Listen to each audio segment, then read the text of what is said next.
Mm-hmm. Well, then, you know, Lincoln has been called a college town. It's many things, actually, but that's one of the things. We do have a lot of post-secondary educational institutions here. What would you do as a city council member to go and bring in perhaps a more youthful perspective?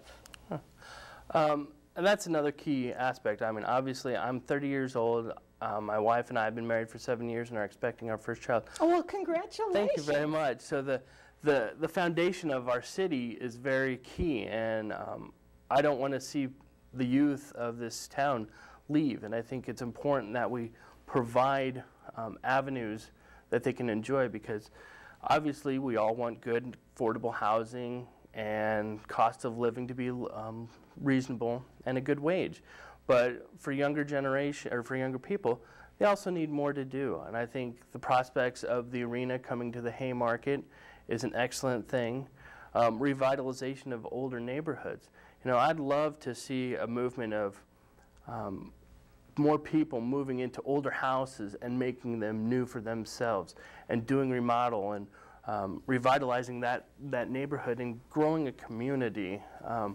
I know when I grew up, neighborhoods were important to me. The connections I made with my friends and around there was important, and I think sometimes that gets lost in older neighborhoods. So I'd like to see the younger people of the city take an interest and be closer to that downtown, like that south area of the Capitol, or the North Bottoms, revitalize that.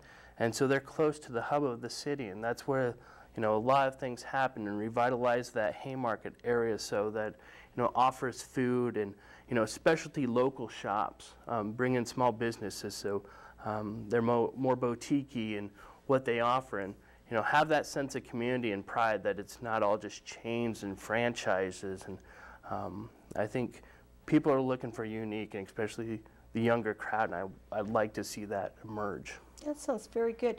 So then when we talk about core neighborhood issues, we also have a lot of people that either going to school, or maybe they're disabled or older, and they depend on our public transportation. Do you have any insights for us on maybe the issue of public transportation? I think it's very key we maintain the transportation we currently have with StarTran. I think I would love to see it expand if possible. You know, I would love to see more people take the bus and or carpool, like go green. I think right now StarTran is more of a, either you've used it and you use it regularly and very diligently, or it's not utilized at all by people. My wife is one that she's kind of in the middle. She uses it sometimes and she doesn't, and but she wouldn't want to lose her bus service. And I think it's very key. I mean, you saw over in the 48th and Lake neighborhood when the Hy-Vee closed, and the biggest complaint was we don't have access to the new one out at 84th, because there are a lot of mobility issues for people around the city. And to cut, you know, funding or StarTran or our transportation, to me kind of seems like you're saying, well, you don't matter, we don't care, you know, sorry. And I don't want to have that happen. I mean, this whole community, every person is important, and it's important that we realize that, and we make the steps to make sure that stays true. Oh, that's true. Now, when we go and we talk about the Lincoln, Nebraska, we always think of the University of Nebraska at Lincoln. And so, do you see any role for perhaps the city and the university doing more together? I do. I know that they are looking towards the technology park, which will be on the state fairgrounds. I think there are a lot of different avenues. I'm still researching and looking and trying to figure out different ways that it could be done, but not just with the university, but expand to the different colleges we have in town in Wesleyan. I think there's partnerships that can be made on different levels.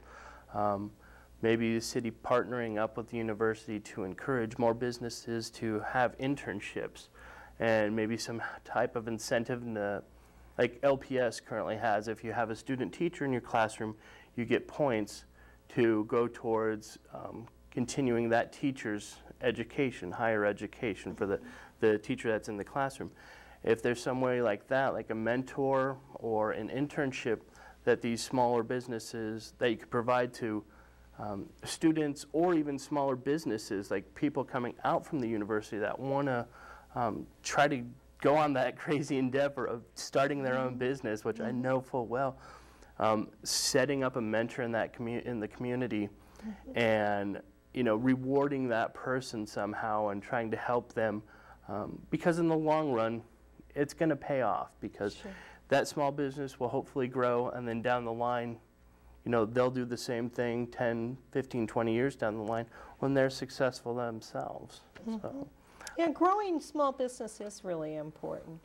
Now, when we look at young families here in Lincoln, we think of different ways to encourage them to stay in our community. And you're over at Elliott School, so you're familiar with the whole concept of community learning centers. Yes. And we usually call them CLCs. Do you have any thoughts on, about those? I think CLCs are very vital. A lot of times they are placed in schools with more difficult situations for children. They come from rough socioeconomic backgrounds, and so they can use more support than might normally be given to a child. I, in fact, worked for a CLC last year, did subbing for it, and it makes a world of difference to be able to work with these kids beyond the classroom. It's a different kind of construct than a classroom setting, but it's still educational and very useful in helping them develop and learn life skills, and helping them see that they can better themselves and they can better their community and help those around them and help their family.